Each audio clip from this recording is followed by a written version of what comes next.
With a WWE legend no longer under a broadcast contract and more, this is Wrestling Rambles. My name is John and you're watching the Wrestling Report. Before we move on, make sure you subscribe to Wrestling Rambles with notifications on and don't forget to like the video.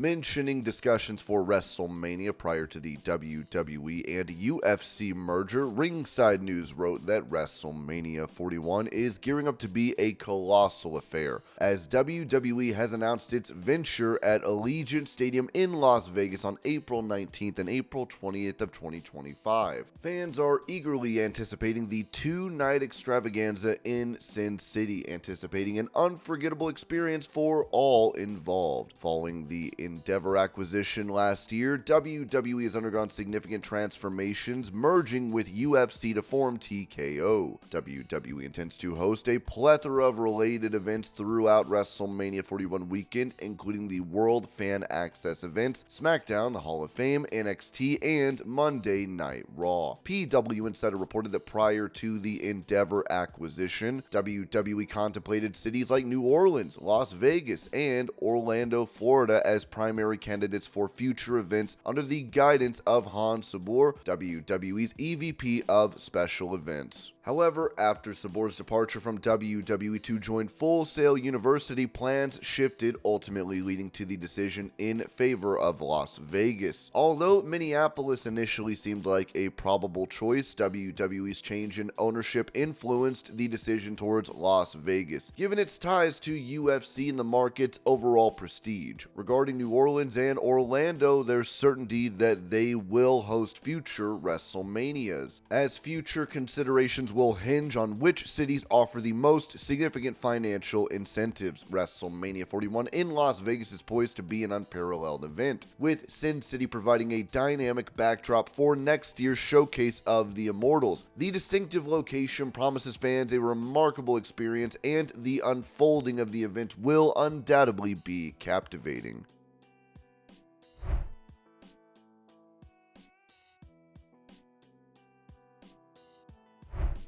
When it comes to hosting WrestleMania in London, England, the mayor of London said this: "London is a world leader in major sports events and has been at the heart of some of the most memorable sporting moments of the last few decades. From the Olympics to the Lionesses winning the Euros at Wembley to the Ashes at Lord's and the Oval, London is where it's at. If I'm re-elected on the 2nd of May, I'm determined to go even further and fully cement London's reputation as the undisputed sports capital of the world. I believe that London has the potential to host the first international WrestleMania. In the meantime, my message to anyone traveling to the Paris Olympics this summer is to include a visit to London in your itinerary to enjoy all that our city has to offer." Ringside News wrote, according to PW Insider, future decisions about WrestleMania locations will prioritize cities capable of offering substantial rights fees through bidding by local governments and markets.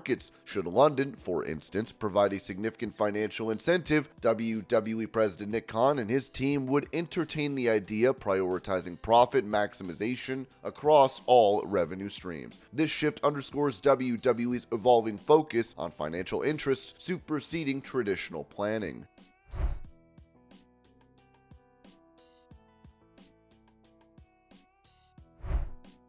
Revealing a project in the works that revolves around the AEW World Champion, Uproxx reported that Swerve Strickland has a documentary series in the works, which began filming around the time of his match at World's End against Dustin Rhodes.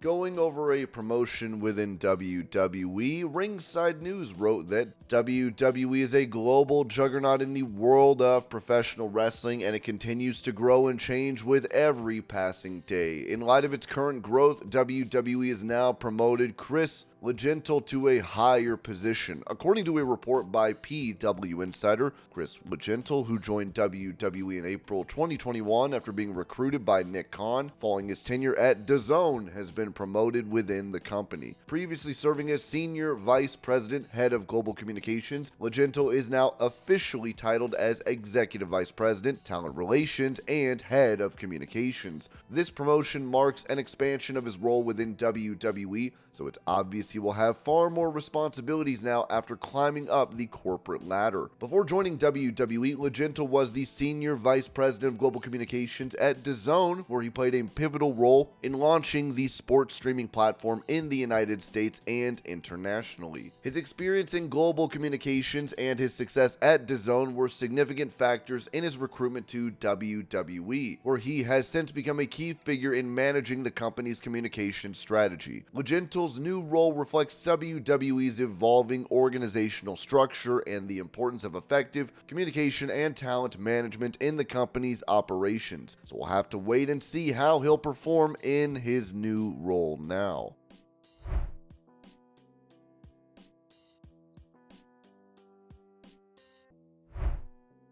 Talking about Cody Rhodes and his frustrations with the Stardust gimmick, former WWE star Victor told Ringside News, Cody Rhodes was a lot of just Cody, and I think it was just a lot of us feeding off each other because Cody already kind of knows what he wants to do. He brought out like a lot more in us. It was a lot of fun working with him. We really enjoyed that time. He was just so different from everybody else, not in a good or bad way, like I'm not saying anything negative about other people. But his drive and his obsession with everything in the business is like nobody else's. It was tiring for me to think about because he's just one of those guys like him and Miz, they never turn off. They're always working. I don't know how people do that. I mean, you want it like nobody else wants it, but I guess at the same time, they show that it pays off. I think a lot of times, especially at that point with us and Cody, he was really frustrated, but he never showed us how frustrated he was. He was always still like picking everything up and making it positive, moving us forward even if they dropped the ball that week and didn't move us forward. He would still find a way to move us forward, whether it was using social media or whatever else. Like, you can't stop him. You couldn't stop him. So it's pretty awesome to see that, you know, everything that's happened with him has worked out because he's a guy that you can't stop someone like that.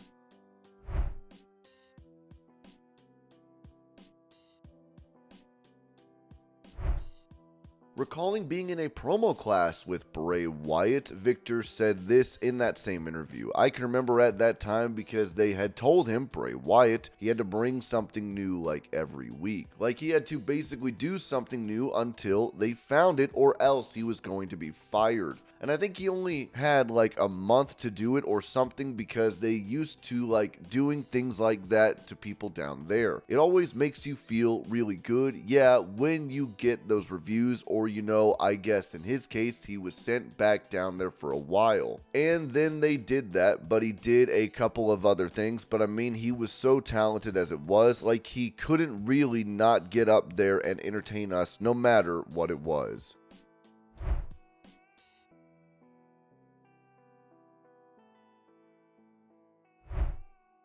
Revealing a change in contract status for a WWE legend, Ringside News wrote that fans were understandably worried last year when Jerry Lawler suffered a stroke in February, but his recovery has been nothing short of remarkable. Although he briefly appeared on WWE television after the health scare, recent developments suggest that Lawler has bid farewell to the WWE Universe. Reports from PW Insider reveal that Jerry Lawler has officially parted ways with WWE. Sources indicate that WWE quietly opted not to extend Lawler's broadcast contract, bringing an end to a relationship that began in December 1992 when Lawler made a surprising debut on WWF Primetime Wrestling. It's been confirmed that his contract with WWE expired at the beginning of 2024. The news of Lawler's departure from WWE has only started circulating in recent weeks. This timing, in part, can be attributed to Lawler's low profile as he focused on recuperating from the stroke he suffered in February 2023. Given Lawler's extensive history with WWE and his previous health scare involving a live television heart attack, his exit from the company has caught many in the industry off guard. Insiders suggest that under the previous leadership of WWE, Lawler would likely have been retained in some capacity, given his substantial contributions to the company over the years. However, with the recent corporate restructuring described as ushering in a new era, such long-standing relationships seem less assured. One source commented, "The old company is dead. People can say they hate Vince McMahon and Kevin Dunn all they want, and they'd be right to do so. But certain people would have been taken care of. Lawler would have been one. But this isn't the old WWE. Howard Finkel, God bless him, wouldn't have had a job for life here anymore either."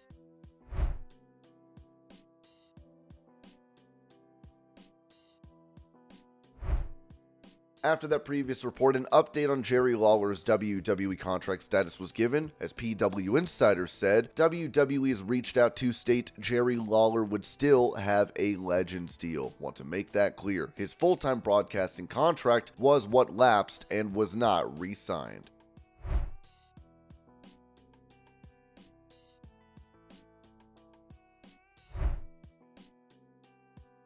Revealing plans for him in Ring of Honor that were scrapped, Victor said this to Ringside News. "I mean, Connor and I were just kind of cursed together for a long time, and it just seemed to carry over even after we left WWE. It was one of those things where I thought maybe let's just do our own things, you know? We always had good opportunities lined up that never materialized. Nothing ever worked out the way it was supposed to for us. It was like one of those guaranteed to fail things. When we first got released, we were kind of excited because we had a lot of things lined up. We did 2 weeks of indie shows and conventions, having so much fun, and then COVID hit. We were booked solid every weekend for some really great stuff we were thrilled about, but COVID wiped it all out. After that, we just continued to face problems. Nothing would ever come together as planned. I eventually got fed up because none of the bigger things we tried to do worked out. At one point, we had something set up with Ring of Honor, hoping to work with the Briscoes, but things out of our control messed that up. We were supposed to work with NWA, but again, things beyond our control ruined that too. It felt like a curse that kept haunting us, and I just didn't feel like we were doing justice to ourselves anymore. I wasn't enjoying it as much as I wanted to. It was all very hit and miss."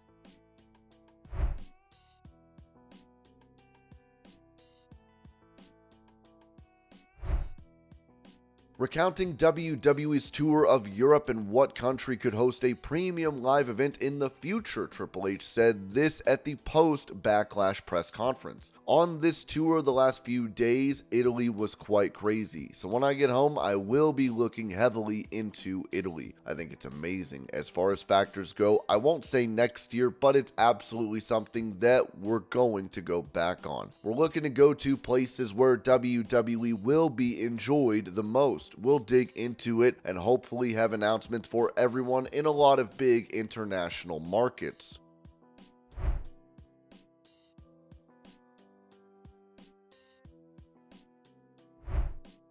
Mentioning the idea of WrestleMania taking place in London, Triple H said this at that same press conference. "Our friend in London, Mayor Khan, was re-elected tonight. We should talk. As I said before, we should talk."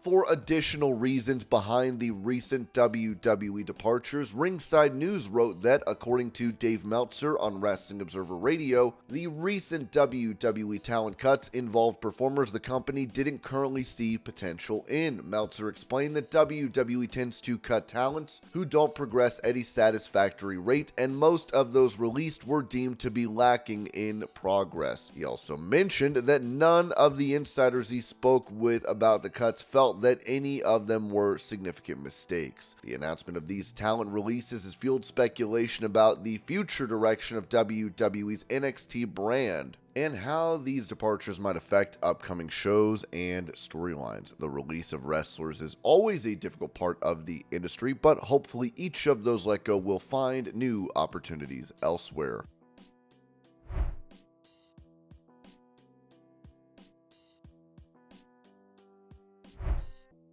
as it was reported that a faction will be formed to pay tribute to Bray Wyatt, which has been said to be including Bo Dallas, Dexter Lumis, Eric Rowan, Joe Gacy, and Nikki Cross. Former WWE writer Vince Russo had this to say on his podcast about it. This is very, very, very, very dangerous because what they are attempting to do, I tip my hat to. They are looking to honor his legacy, and I tip my hat for that, bro. I give them credit for that. I don't have a problem with that, but Chris, this is a slippery slope if it's not good, because if it's not good, they will tarnish his legacy. And bro, I'm just going on track record alone, I don't have confidence, bro, in WWE Creative. I don't.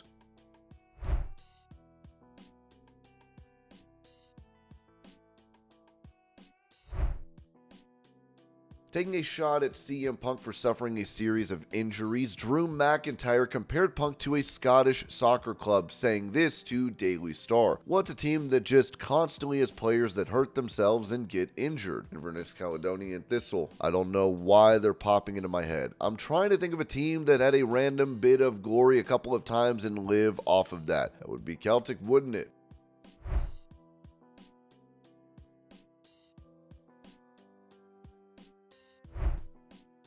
Recalling his appearance on Raw to promote his role in a film, former UFC light heavyweight champion Rampage Jackson said this on his podcast. When I promoted A Team, we did something at WWE, me and Howling Mad Murdoch. Shout out to the actor that played Murdoch, Charlton Copley. They had us in the ring and the Big Show was there and he got mad because I did his chokeslam. He got mad and he was like, why do you have to use my move? I'm like, nobody would let me powerbomb him. They wouldn't let me do my move because I'm known for the powerbomb. I didn't understand that.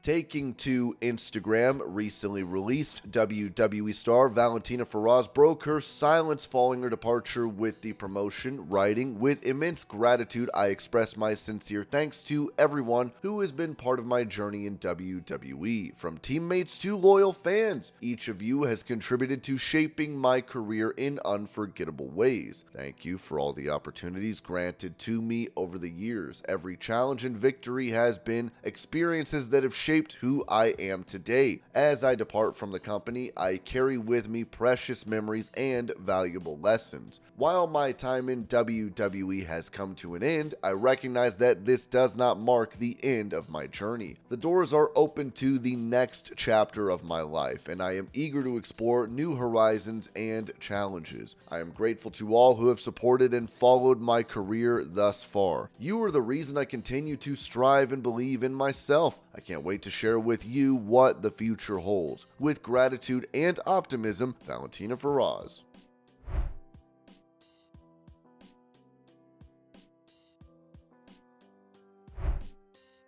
On X, WrestlePurist gave some information regarding AEW star Ricky Starks, who has not been seen on programming lately. As they wrote, while he was not on television, Ricky Starks was in Jacksonville, Florida last week, getting checked out by AEW's medical team, per PW Insider. Starks replied, "Yeah, because everyone had to do their annual physical. To ease anyone's mind, I'm not injured, never was. Pick another narrative, please."